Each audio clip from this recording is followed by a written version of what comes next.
The film begins with social psychologist Ben Monroe visiting a young patient for a therapy session. The girl rarely leaves her apartment, which is filthy and unhygienic, and she shows strong signs of nihilism and suicidal thoughts. Despite Ben's efforts to connect with her, she remains distant and withdrawn. After the session, Ben receives a voicemail from his friend Max, inviting him to check out a crime scene.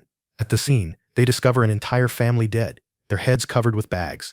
Max introduces Ben to his colleague Nina, who finds seashells in the mouths of the victims and speculates about a possible family suicide.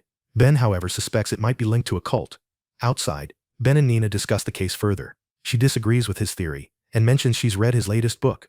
Meanwhile, Ben's daughter Maisie arrives at a train station, confused since she's new to Germany. Ben texts her, explaining he can't pick her up, and sends her his location. Unsure of where to go, Maisie asks a stranger for help. He guides her and introduces himself as Martin, revealing he's headed in the same direction. They exchange numbers before Maisie reaches her father's home. Ben greets her and apologizes for missing her pickup. We then see Martin heading home to live with his grandmother after losing his parents at a young age. That evening, Ben and Maisie go out for dinner. They discuss Maisie's studies and Ben's latest book, The Power of Groupthink. Later that night, Ben dreams he is choking, mirroring the deaths he witnessed. The next morning, Maisie heads to her new college, meeting a girl named Larissa. Martin attends a group therapy session, reuniting with his friend Lotta. The session is led by Hilma, who teaches that true happiness comes from community, not solitude. Ben gives a lecture at his university, and afterwards Nina approaches him to discuss the recent family deaths. At night, Martin returns home to find his grandmother dead. He mourns her loss, holding her hand in grief. Soon after, Max visits Ben's house with his family, bringing along Nina, Maisie, and his daughter Elsa. The younger girls retreat to gossip about Martin, while Max and his wife talk about Ben's past relationship with his ex-wife. Suddenly, Nina and Max receive an urgent call from the police about a girl's body discovered by a lake, rocks in her pockets. Nina examines the corpse but finds no seashell in her mouth, deeming the case irrelevant, and leaves.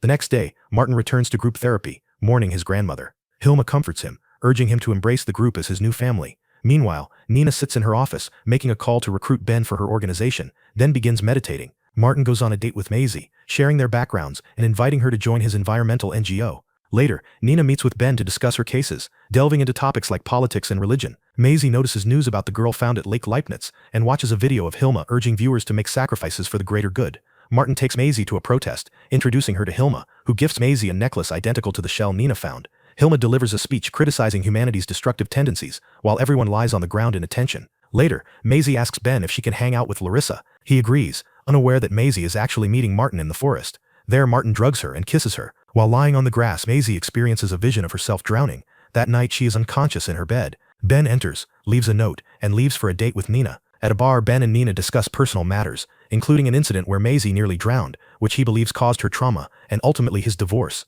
Nina advises him to let go of the past. They start kissing, not realizing Maisie is watching, and that Martin is secretly following her. The following morning, Maisie lashes out at Ben for returning home late, though her anger is really about him being with someone other than her mother. She tells him she's visiting Elsa, then secretly texts Martin to meet her at his therapy center. Meanwhile, Ben calls Max, asking her to look after Maisie. At the center, Maisie doesn't find Martin, but encounters Hilma, sharing her struggles with her father. Maisie confides in Hilma, confessing that she feels responsible for her parents' divorce. Hilma advises her to free herself from the influence of her parents, explaining that true independence will give her strength. Later, Maisie visits Elsa's house and shares her experiences with Hilma. She considers going out with Elsa, but ultimately backs out. Meanwhile, Nina is at home watching the news about the recent mass family suicide. Ben shows up, bringing along a draft of his new book. They discuss Nina's ideas about groupthink and how individuals can adopt a collective consciousness when in groups. Ben is intrigued, as it aligns closely with the subject of his upcoming book. The conversation turns intimate, and the two begin making out. At the same time, Martin watches the news and learns that the body recovered from Lake Leibniz has been identified as Lotta, his friend. It's revealed that Martin had brought Lotta to his therapy center and introduced her to Hilma, who convinced Lotta to sacrifice herself as part of a population control ideology. Martin, aware that his building is scheduled for demolition, recalls a flashback. He drove Lotta to Lake Leibniz in the same way he later brought Mazzy, where Lotta put rocks in her pockets and entered the water to take her life. In the present, Mazzy goes to a club with Larissa. They dance together, unaware that Martin is also there. A stranger offers Mazzy drugs, and Larissa joins in, causing them both to get high. The stranger attempts to harass Mazzy, but she manages to push him away and exits with Larissa. Martin notices the encounter, follows, and kills the man to protect her. Larissa leaves Mazzy in a cab and departs herself, while Martin observes them from a distance. Later, Martin finds Mazzy and Larissa asleep in a park to avoid their parents and takes Mazzy with him. Meanwhile, Ben wakes from another nightmare about the time he failed to save Mazzy from drowning and finds himself next to Nina. Martin brings Mazzy to his center, waking her up. She worries about her father discovering that she's been using drugs. To prevent this, they take her to a separate room to detox her. Ben is alerted by Max that Mazzy snuck out the previous night and hasn't returned home. Mazzy finds herself in the center's basement, where everyone is dressed in white robes. They force her to wear one as well. Ben is at Max's house, calling Mazzy's classmates to track her, but nobody knows her whereabouts. Nina offers her help, contacting her own network. Back at the center, Mazzy is offered a drink but immediately vomits. Martin tries to intervene, but the staff pulls him away.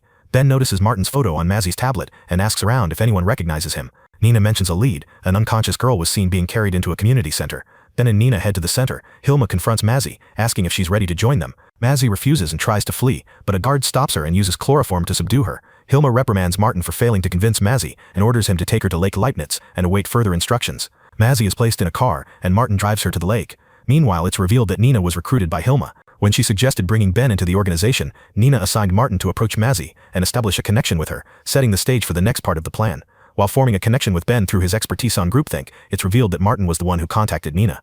During Ben's frantic calls to track down Mazzy, Nina mentions bringing him into the center for a meeting with Hilma. Ben and Nina arrive at the center, and Ben immediately asks Hilma and her followers if they've seen his daughter. Instead of answering, Hilma begins praising Ben's research and academic work on collective consciousness, expressing excitement at finally meeting him.